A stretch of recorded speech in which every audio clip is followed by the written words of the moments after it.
what's happening? Welcome into this Tuesday NASCAR Race Hub with Shannon Spake. I'm Adam Alexander. Brad Keselowski is here. Cole Pern along for the ride as we talk all things Daytona 500. Good to have you guys in studio. You all set for 60 minutes of NASCAR fun? Yeah, absolutely. Have we totally tried to just delete what we had in Speed Weeks for the 78 and the 2? The 19 and the 2. I'm the first one to do it. The 19 and the 2. Can we get a bucket out here and have Shannon put $1 in, please? That summed up our weekend. I kept searching for 78 group chats on my phone, couldn't find them. Like, what's wrong? Yeah, definitely not one to write home about for our group, for sure. Most bizarre for you? Was it just a bizarre weekend? Yeah, it was. Yeah, Saturday was definitely the most bizarre moment with the Xfinity car and not having a roof hatch. I told somebody I felt like I drove a convertible in the old days, but yeah, and then Sunday I think we got caught up in every wreck in the race. I'm gonna have to review, but it was just one of those days, and we did the best to control what we can control. But a lot of things at Daytona, Talladega, these tracks are just outside of your control, and that sums up our entire Speed Weeks. I think it was more like a 1970s T-top than a convertible. Yeah. It was a good-looking car. Like that. So Kyle Busch was asked this weekend if it was his best shot to win the Daytona 500, and he said yes. Kyle, just one of the few past champions, still looking for a victory in the 500.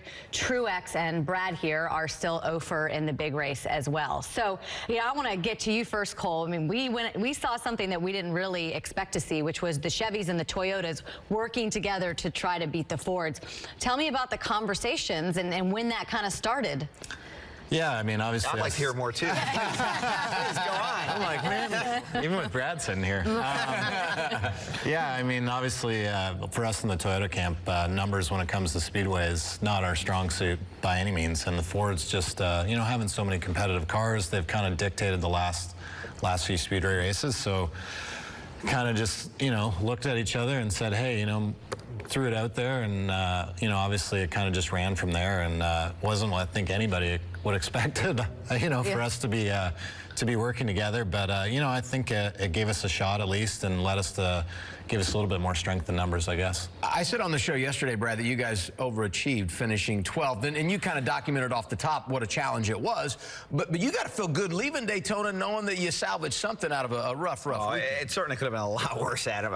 We spun out, in the race with a flat tire with only 10 laps to go, roughly, and somehow went from in the 30s to up to 12th to finish the race. So very fortunate to recover from this incident. As you see, got a flat tire through 3 and 4. Didn't hit anything, but the car wouldn't start. We were a lap down in the 30s and finished 12th. I mean, not that you're happy with 12th, but considering how bad it could have been, it was definitely a victory. So, well, let's work both sides of this, because Shannon, you had the graphic that illustrated that Brad, Martin, and Kyle Busch are champions, active champions yet to win the big event in NASCAR. I'm going to go the other way. Here are the 4 drivers that have multiple wins in the Great American Race, but don't have a championship. And the one guy at the top of the list right now certainly is Denny Hamlin, who got the checkered flag on Sunday. That is a huge way to start 2019 for a group that struggled a year ago, Cole. Yeah, for sure. For them coming off not winning it all in 2018 and then be able to get it out of the way, that early is huge. I think with all the changes they made in the offseason and get that feel-good feeling, obviously winning kind of cures all. So definitely a strong start for them. I'm going to play devil's advocate here just a bit, because we did see what happened with Austin Dillon. I understand they're different organizations and they had different issues last season. But when you start with a win in this race and you're locked in, are there any disadvantages to that? Well, as someone who hasn't won the Daytona 500, it's pretty hard to find something bad about winning the Daytona 500. But there are some huge distractions to winning the Daytona 500. Distractions is a good word. It's the type of scenario where the crew chief's gone for a few days. You lose your car, for one, and then your team's gone for a few days. Critical part of the season, the early phase.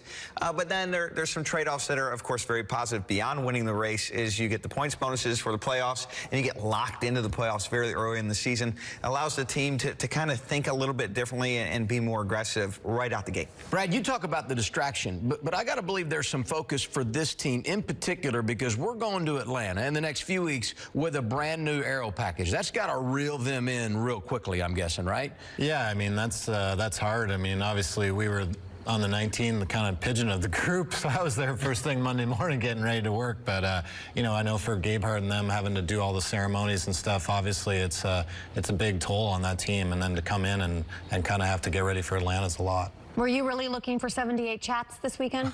All the time. Yeah? Okay, yeah. so even that makes you feel better, that right? Makes me feel better. Start the show with the big mess up. Okay, I got it out of the way.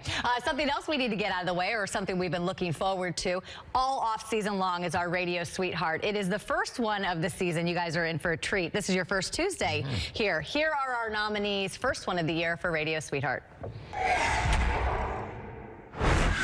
Clint Boyer. 3 wide middle. Oh, about took the 4th door off. 43, slowly get away from him. We gotta get this 17 out of the way. Michael McDowell. You wanker! You just want to get out of the way. Get the heck out of the way. Crap. About trying to shove me out like a. Bubba Wallace. Win a Xfinity championship. Thinks he's ready for the big boy. You shut this guy down and said he couldn't slow down. You gotta hit the brakes to slow down, Jack. My goodness. Michael McDowell, welcome to the party.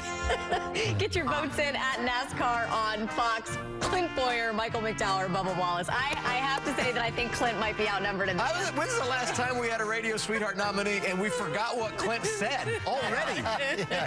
So great. Get your votes in. We'll tell you who wins a little later in the show. So still to come, the Daytona 500 featured many tight moments Sunday. Denny Hamlin and JGR eventually took that checkered flag. We're going to discuss some of the close calls and how those guys made it through. And speaking of Denny, was Sunday his race to lose? We're going to go next level, breaking down if anyone could have beaten Hamlin and the 11 team. That is next on The Hub. NASCAR Race Hub is back. We're live on FS1. Happy to have you here on this Tuesday. So let's go back to 1997. Hendrick Motorsports finished 1, 2, 3 in the Daytona 500. That's the only time it had ever happened for an organization until Sunday, when Joe Gibbs Racing pulled it off in the form of Denny Hamlin, Kyle Busch, and Eric Jones. That makes me say, wow. Here are other things from the Great American Race that will likely make you say, wow.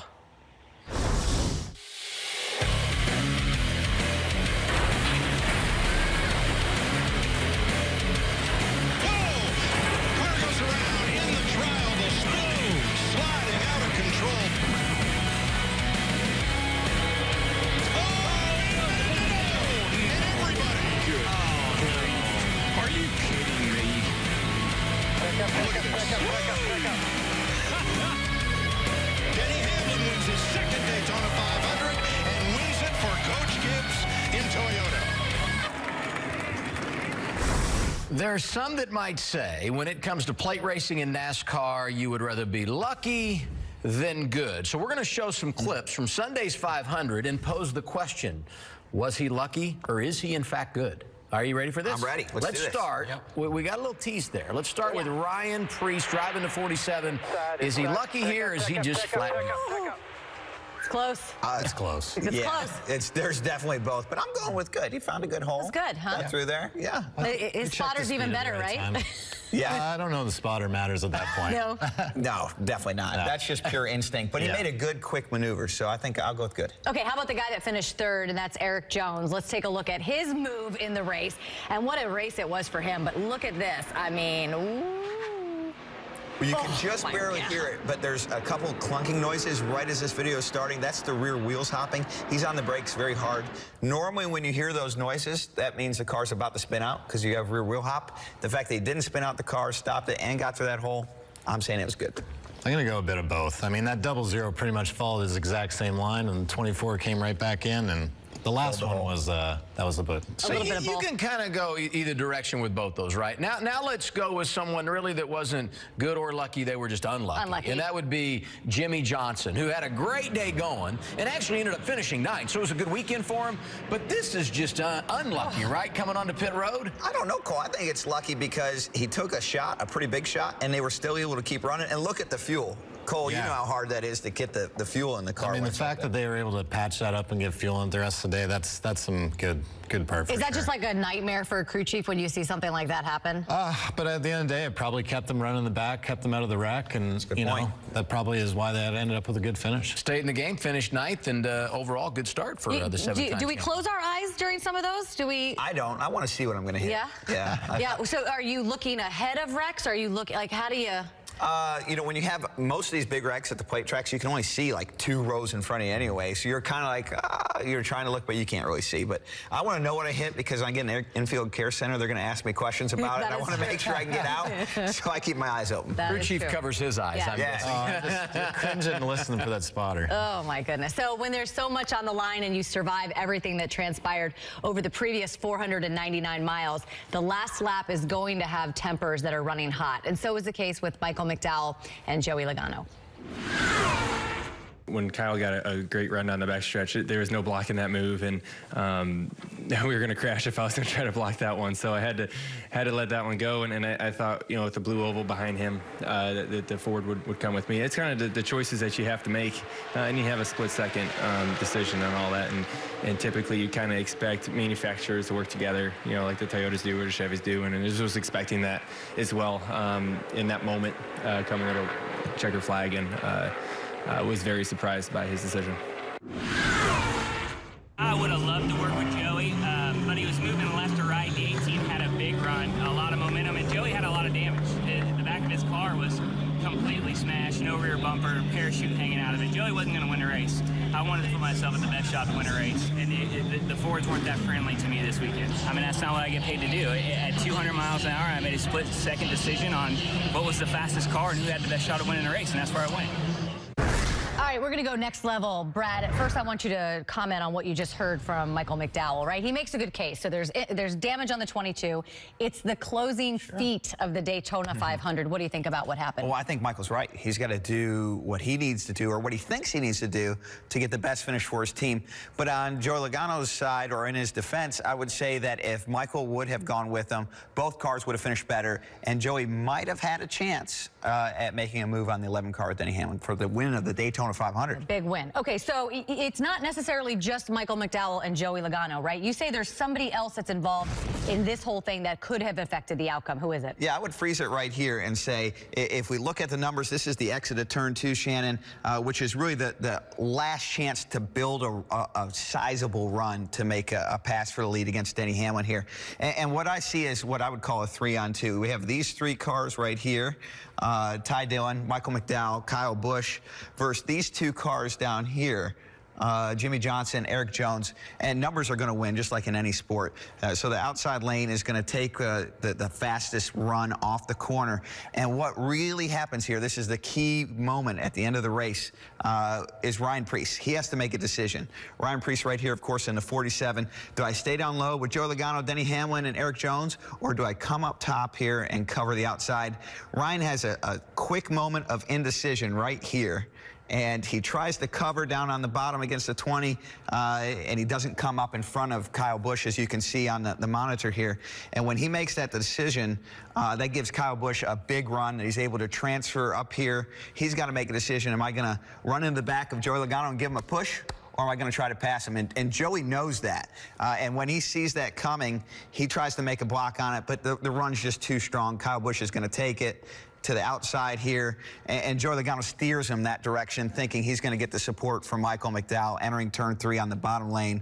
That doesn't materialize, and it really just all falls apart and pretty much ensures with that sequence of moves that Denny Hamlin is going to win the Daytona 500. I mean, you make it sound so easy, right? But your guys are going 200 miles an hour, and it's for the biggest race of the season. And they're split-second decisions at 200 mile an hour. And Joey was trying to position himself for it. He needed a little bit of help from the 47, needed a little bit of help from the 34. Everything would have had to gone perfect, but ultimately you got to give Denny Hamlin credit. He put himself in position, along with all of Joe Gibbs Racing, to control the race at the end, because the odds are in your favor at the end of the race. It's hard to get people to work together. And you still said McDowell, small shot for Joey to win if McDowell very small shot, but if you're Joey Logano, you still want that shot, Shannon. Yeah, it's the Daytona 500. It is, and for all the drivers in the field except the one, Denny Hamlin, everything is about what ifs when it's the biggest race of the season. Okay, still to come, Denny Hamlin has a new man on top of that pit box, Chris Gabehart, and what a start it's been for those two. Matt Yoakum's going to visit with the signal caller, and how about this? Emotions were overflowing on Sunday following the 500. Lindsey Zarniak's going to visit with Coach Gibbs about the loss of his son, JD. Stay with us. 100,000 people on their feet anticipating the start of this race. Green flags in the air. Boogity, boogity, boogity. Let's go race for that Daytona, boys. Oh, Boyer gets turned. Golly, this is crazy. I think the 11 is going to win this race. Hell yeah. Denny Hamlin wins his second Daytona 500. You are the man, D8. You are the man. So it had been a while since Denny Hamlin drove to victory lane, winless in 2018, which of course led to a crew chief change with Chris Gabehart. What better way to start the new relationship than with a big old W? Matt Yoakum spent some time with Gabehart. Shannon, Chris Gabehart was like any other 10-year-old go-kart racer, dreaming of someday racing and winning the Daytona 500. 27 years later, as a crew chief, reality surpassed the dream? Yeah, I mean, it's hard for it to really sink in, to be honest with you. There's so many memories of being in the grandstands as a fan and one day hoping to win that race as a driver, and then, you know, changing career paths, but still the eye on the goal of being able to compete in the Daytona 500 at a high level as a crew chief, and then to win it on my very first race out is honestly surreal. I don't think that's sunk in, and I don't know that it will for a while. The day that transpired, it wasn't incident-free. You had problems, especially in the fuel department. Did that make the win even sweeter? Looking back on it, you know, you're just in triage mode, trying to make sure you keep the thing on the rails, because you know with Denny Hamlin, a speedway race, if you can just get mostly error-free for your baseball, you're going to have a shot at it. I'm really proud of the race team, and I'm sure it gives Denny some confidence that we were able to address the issue, overcome it, and then rebound to win the race. 20 years from now, when someone says Chris Gabehart, Daytona 500 champion, the first image that will conjure up from that day, that post-race, that victory lane in your mind? Personally, it's just validation of making it there and that being my first win. Honestly, it was an unexpected memory that I think is starting to really take hold for me, and that was when Joe said post-race that this was the single biggest professional day of his career. When I heard him say that, just to say that I'm a small part of that is something that I think is going to really take root over time, and that's a story I look forward to telling my grandkids one day. Denny Hamlin, twice in his career, he's won back-to-back races. These guys are going to try to make it 3 this week in Atlanta. Shannon? Thank you so much. That must have been a really cool place to be this week, as you guys are all kind of celebrating this with Joe. I know it's not the finish that you guys wanted, but just to be part of that organization and in that room. Yeah, I think just seeing you know, the resonance that it had throughout the whole company, and you know, it's been a tough month with JD passing, and then just to come out and have all of those cars finish 1, 2, 3, and then especially Denny winning it with it being the 11 and all the symbolism that goes along with that. It's just a pretty good vibe around the shop. We were obviously, I was hanging my head most of the time, but you know, for everybody, yeah, it was really cool. The bar is now not here, it is all the way up here. They have set it really, really high, and you debate whether or not the victory and sort of the camaraderie that comes with the victory, does that outweigh some of the camaraderie that would come with fighting through stuff and fighting through adversity? Yeah, I mean, a driver-crew chief relationship is very, very difficult. It's, I mean, and Cole, you know as well as anyone else, there's a lot of ups and downs. A NASCAR driver will make the Hall of Fame, and a crew chief combination will be accepted as great if they can win 1 out of every 10 races. That means you have to have 9 races where you lose. So there's going to be a lot of trials and tribulations, and their first race is a win. That's saying something, but it's going to be tougher. What is that dynamic like now that you have that win and trying to keep that momentum up as high as it was week 1? Well, I still think it's a good feeling. I mean, obviously they made the change because they didn't win last year, so with Chris coming in, the expectation is to win, and to be able to do that early on is a big weight off the shoulders, and just knowing that you can do it and you can execute all day and get to victory lane is a big relief, rather than having the stress of wondering when the first one's going to come. Yeah, I saw a video of the crew guys, and that was just the coolest to me, seeing them you know, celebrate this victory, going over the wall, and just all of the excitement, because you know how hard all of those guys work each and every week. Adam? Shannon, following Sunday's victory in the Daytona 500, Coach Joe Gibbs said it was his biggest win of any kind. That includes 4 Cup championships and 3 Super Bowls. It's not hard to figure out why this triumph meant so much to the car owner. He lost his son, J.D., in the offseason, and this win was another reminder of his eternal presence with the team. Here's Lindsey Zarniak. J.D. came out of school. He said, Dad, you know, I'd rather do something in racing than I would in football. We took off on just talking to people about it, and Norm Miller was the second phone call we made, and Norm says, now, who's your driver? I said, we don't have one. He said, where's your race shop? And I went, we don't have one. And I tell that story because that's all we have is a sheet of paper with a dream on it. In 2005, when you guys won the first championship, you were back coaching in the NFL, and J.D. really led that group. Yeah. What did you see in him during that point? J.D. was mature, good common sense. He was a good businessman, I think, from that standpoint. And so, you know, I felt real comfortable with J.D. being here. And so for 4 years, he pretty much ran the show. J.D. at our team meeting earlier this week, he got up and basically he said, I know that God has a plan. God puts us through things for a reason.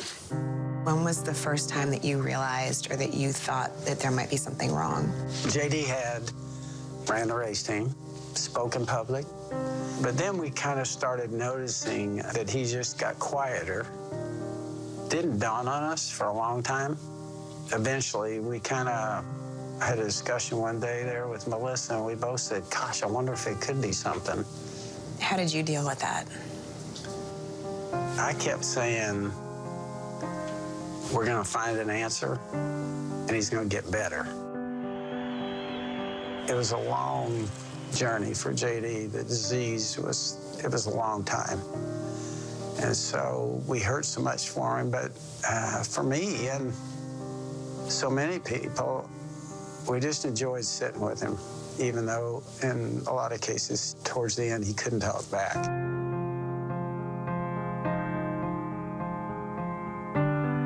I had mixed emotions the next morning when I woke up because I missed him so much. And yet I knew that he could eat a good meal, go for a run, talk to his friends in heaven, whereas he couldn't hear. As I sit back now and I look at J.D.'s life, I realize he was living it. And for me, I want to try and be more like J.D. To be quite truthful, I can't wait. Someday, I'm going to be at J.D. again. What would you say is one lesson that you learned from J.D.? Yeah, I was roaring through life like all of us do, and you know, I'm coaching and race teams. I got my kids, loved them to death, but I don't think I really understood the way he would just take time out. Disease had taken hold years prior, but J.D. had been masking his shortcomings in a variety of resourceful ways. He kept an old school day timer, and on the page just prior to our trip to the Mayo Clinic, he had pasted a yellow sticky note that read, "Remember to tell Melissa how much I love her." Yeah, I did it for real. Would have done it for free. Yeah, I did it for me. You see his life being played out. And so many people, it's, you know, an impact. And the reason why we want everybody to go to that jdgibbslegacy.com is because those stories are there. So JD's legacy, it's still going. JD's still here.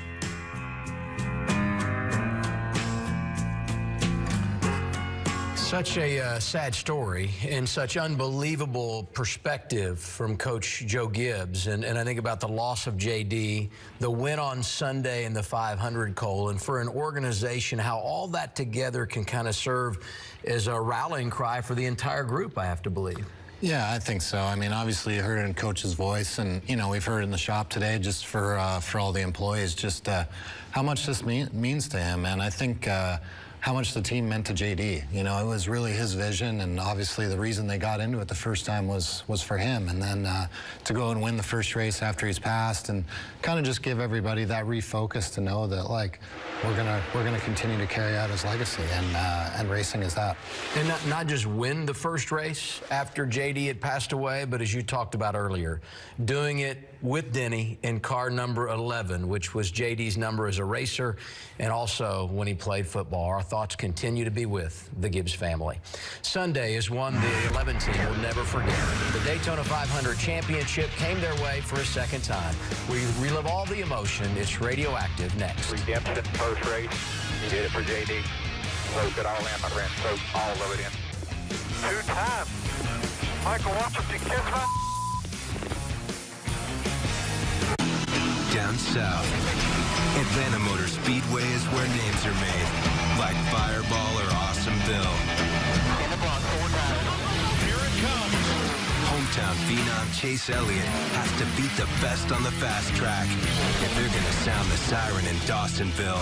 So what's at stake this early in the season? Everything. Can you believe this? Folds of Honor Quick Trip 500, Sunday on Fox. Happy Tuesday, everyone. Welcome back to NASCAR Race Hub. So there are many adjectives you could use to describe Sunday's race. Incredible, exciting, unpredictable, long.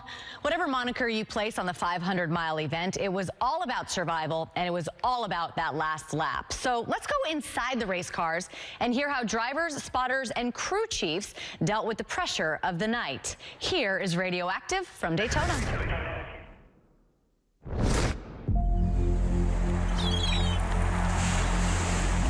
It is a perfect Sunday afternoon here in Central Florida. Been going today. Execute our race. Deep breath here. Have a good one, guys. We got a good shot at this one. It's a great day to be a champion. I know you can do it. I appreciate everything. This may be the biggest crowd I've seen here in quite some time. This is the most unpredictable race in NASCAR. The Daytona 500. Great job. All these weeks. Been a pleasure working with you. Are you ready? Green flag, green flag.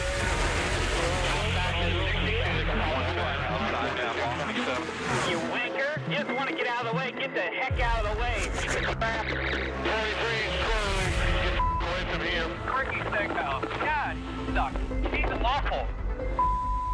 We got to get this 17 out of the way. If we don't get away from the 17, we're going to be in the back. As we come to lap 11, the Joe Gibbs teams will come to the top of the pit wall in salute of J.D. Gibbs, Joe Gibbs' eldest son. This time here, this time, pit road speed. 4, 3, 2, 1.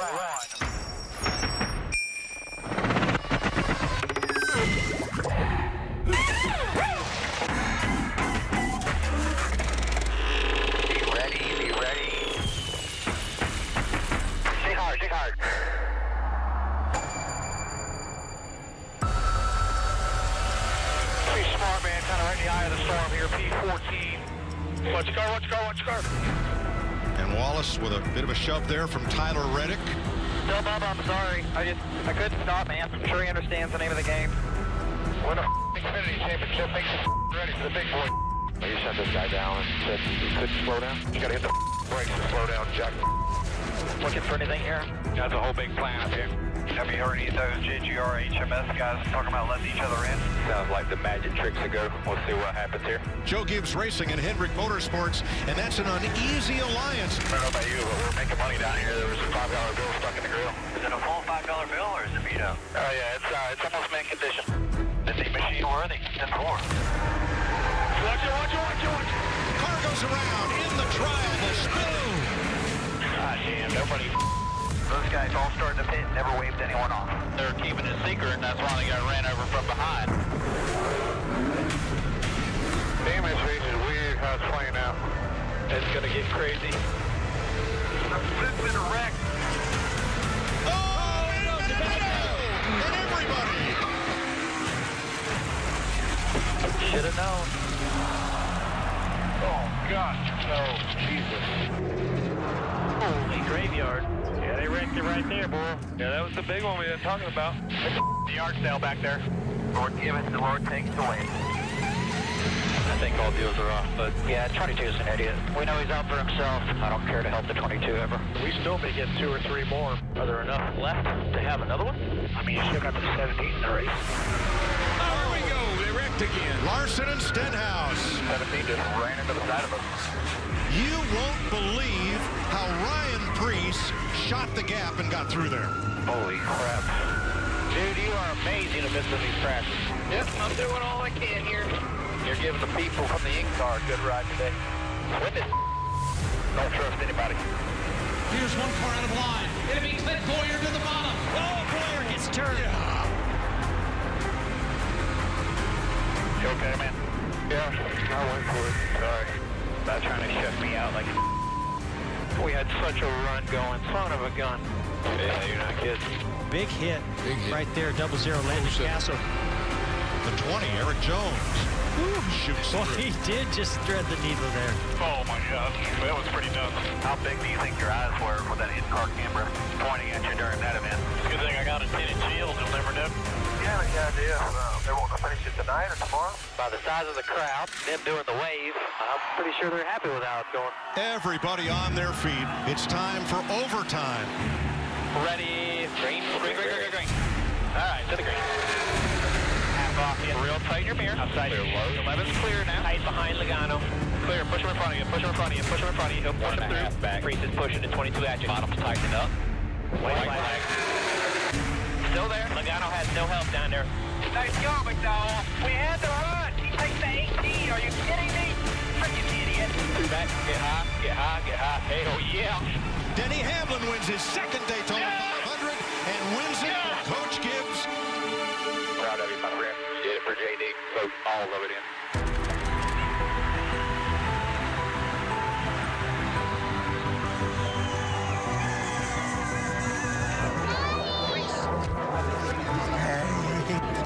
How about that? Can you believe it? Way to go, guys. Way to go. Way to go. He's so proud. Thank you, man. Thank you. This one's for JD. To have his whole family here is super special to me. It's hard for me not getting choked up. And bringing them back to victory lane again, it's just amazing. I can't thank you enough, man. Oh, man. Thank you.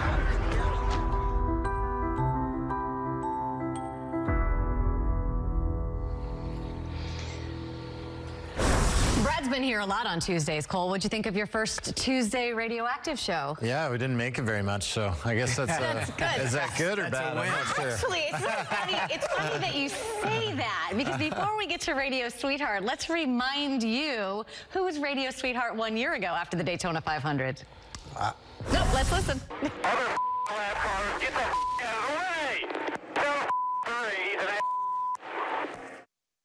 That voice sound familiar? He was a little bit spicy. Yeah, he was. But that was last year. Yeah, That was last year. Well, he was driving. He was driving this. He was driving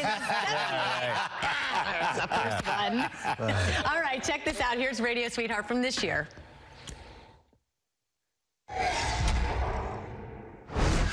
Clint Boyer. 3 wide middles. Oh, he about took the 4th door off. 43 slowly. Get away from him. We gotta get this 17 out of the way. Michael McDowell. You wanker. You just want to get out of the way. Get the heck out of the way. About trying to shut me out like a... Bubba Wallace. Win a Xfinity championship. Thinks he's ready for the big boy. He sent this guy down and said he couldn't slow down. You gotta hit the brakes to slow down, Jack. Okay, Hey, here's your shot to figure out who's going to win this baby today. Go to @NASCAR on Fox on Twitter. Here are the three guys: Clint Boyer, Michael McDowell, and Bubba. What do you think? I don't know. What do you think, Cole? Yeah, I mean, I think when you forget what Clint said, it obviously pays tribute to what the other guys had going on. Michael McDowell, I mean... We actually had to look one of the words up, right, Michael McDowell? Yeah, when it's Michael McDowell, I say he's got to win. Michael is the most straight-laced guy you ever see. Who would have believed that Michael was actually nominated last fall? I would have thought this had to be his first, but he actually was nominated for the Roval last year. It had nothing to do with what happened at the Roval with Brad? I don't think he was a part of that. Wasn't me. And we can't offer congratulations. The first Radio Sweetheart winner of 2019 is Bubba Wallace. It was close. This has got to be one of the closest we've ever had. I got to tell you, no offense, Bubba, but I'm disappointed. I think McDowell should have won this week. I'm asking for a recount. Hey, coming up next, we're going to Big Ten country. You love the Michigan Wolverines. I do. No Big Blue tonight. It's all about Penn State, Nebraska. It comes your way following NASCAR Race Hub. Let's get a preview from Happy Valley. Here's Lisa Byington. All right, the basketball bubble talk has begun, and Nebraska squarely on that. Their quest to try to get into the NCAA tournament starts today for James Palmer and company. By the way, James Palmer, Lamar Stevens, two of the top 3 scorers in the Big Ten. You'll see them here at 7 Eastern. Join us with Nick Ba and myself. Adam, back to you in Charlotte. Thanks, Lisa. We'll see you top of the hour. Still to come on the Hub. It's been a long journey, but Michael Annett has finally found his way to victory lane in the Xfinity Series. He's in studio next. Stick around.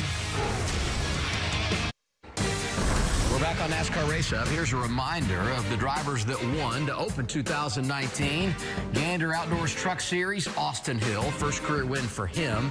Second time, Denny Hamlin got the Harley J. Earl Trophy. It happened on Sunday in Daytona, and Saturday it was the man in the middle, Michael Annett, who delivered with his first career checkered flag in the Xfinity Series. Here to talk about that Xfinity race, Blake Cook. It's Blake's takes, and I got to tell you what, it was really, really fun on Saturday to watch that race unfold. And I want to start with you. Stage 1, thrilling finish, and it was Justin Haley, the rookie, who delivered. Absolutely. I mean, Jeffrey Earnhardt kind of controlled that pack for the whole first stage, but you had 2 teammates, Haley and Chastain, working together. They had a plan. They backed off him down the back straightaway, got him in 3 and 4, and Haley wins stage 1. I want to look at the video of Haley getting it done, and then I'm going to ask you why we didn't see something like this on the final lap. Take me through this one first. Well, it's a different situation. The last lap, you have Michael Annett leading the race with his teammate behind him. Now, Allgaier wants to do exactly what Haley and Chastain did there, but he's not sure. That's not a teammate behind him. That's Brandon Jones in a Toyota. Allgaier in a Chevy with his teammate leading. He's not sure he can go to the bottom of 3 and 4 and that Brandon Jones will follow him. So if Allgaier goes all by himself, he's going to finish at the back of the pack. Different situation, but I'm sure Allgaier wanted to do anything he could to win. Let's look at Annett coming to the checkered flag, and you made it sound easy, right? As a driver, though, this has got to be tough. No, I mean, even like Michael probably is just, you know, blind to whatever went on, is full adrenaline at this point. His spotter saying, looking outside, looking inside. He's looking in his mirror, wondering where to go. Everybody wanted to win that race, but Michael did a great job, and he won Daytona. We'll ask him all about it because he's in studio, but before we get to Michael, here's a reminder of that fun Saturday afternoon in Central Florida for the Xfinity cars. We are green to open 2019 at Daytona. Stage points, a playoff point, it's all on the line. Winning the opening stage, Justin Haley. How about that? Chastain leading it back to the finish line. In stage number 2, it's all on the line at Daytona. Here is the checkered flag. Michael Annett, first career victory. It was a special Saturday afternoon at the World Center of Racing. Here are the results of round 1 of the NASCAR Xfinity Series. A 1-2 finish for Junior Motorsports. Great top 5 for Brandon Jones. Ryan Sieg with a good day. You see the rest of the top 20 here. But let's face it, when you win at Daytona, you steal the spotlight. And that man on Saturday was Michael Annett. First career victory. coming in that one car, had to be so cool to go and celebrate with Dale Jr., who's had so much success himself down at Daytona. Of course, he owns the car, and you see the rest of the numbers there. And with us to talk on NASCAR Race Hub is Michael Annett. Michael, happy to have you with us. Thanks for being here, and congratulations on that first career victory. Yeah, I appreciate it. It's good to be back on the hub, and even better to be here talking about a win. It's just, it was a really exciting weekend, and definitely been an exciting week so far. Michael, you led the last 45 laps, but how did you keep those guys behind you on that last lap when it counted? The biggest thing is just working with an experienced spotter in Jason Jarrett, who was new to us this year at Junior Motorsports, and actually had worked with him about 10 years ago, I think my second year in the Xfinity Series, and then got back together this year. But just him, keeping in my ear of what the gap was behind me. Fortunately, for about 44.5 laps, it was staying right at about 2 feet or half a car back. But they were going down the back stretch. I did see Justin do what we knew he was going to do, try to back up to the car behind him, get that shove, and get that big run. So it was just kind of keeping him at that comfortable gap, making sure he couldn't get that run. And fortunately, he's got a bright orange Brandt hood on that car, and it's easy to keep it in the mirror. So not only did you win Daytona, but you won it driving for a guy named Earnhardt. How does that feel? It's really cool. I mean, just that name means so much to our sport, means so much to Daytona. And, listen to Junior's comments in Victory Lane. He brought up another Earnhardt giving a guy named Michael a chance. And it was pretty cool that he associated me with that history. And now it's just, got to keep going to work and go on to Atlanta this weekend and just keep the ball rolling. You mentioned taking the next step, and let's face it, nothing bigger than winning at Daytona, but it does qualify you for the playoffs, a place you weren't a season ago. How have expectations changed now that you have a win and you're locked into the postseason? Well, I mean, last year was just a dismal year for that team, and definitely not what my guys deserved. And we knew we were way better than that. Need to be in the playoffs. That car should be in the playoffs, and to get locked in and be in the position we're in now, to just go and think about bonus points, take chances, trial and error stuff to get ourselves to be the best team we possibly can going into the playoffs. We've seen, through all 3 Premier Series last year, how important those bonus points are come playoff time, as competitive and as tight as the points are getting. Guys are making it on to the next round by 1 point. So just bonus points are going to be key. And just filling that playbook up with as many notes as possible to make sure we are the best team we possibly can be come playoff time. No doubt you've got the right guy on the pit box. Travis Mack doing an outstanding job. I know that the two of you have got some great synergy. You've got the #1, which is special to you, and now you have the all-important victory. Congratulations, and we'll see you in Atlanta this weekend. Okay? Yeah, I appreciate it. Yeah, we put the 1 in Victory Lane. Means a lot to me and my family, and I know Travis. It was probably the biggest moment of his career, so it was cool to have him there, so thank you. Yep, thanks for coming in, and we mentioned Atlanta. It is next. Our coverage on FS1 starts at 1:30 with race day on Saturday. It's an Xfinity truck doubleheader. Reminder, in the booth, Kevin Harvick, Jimmy Johnson. You'll want to see that Saturday afternoon. More Hub after the break.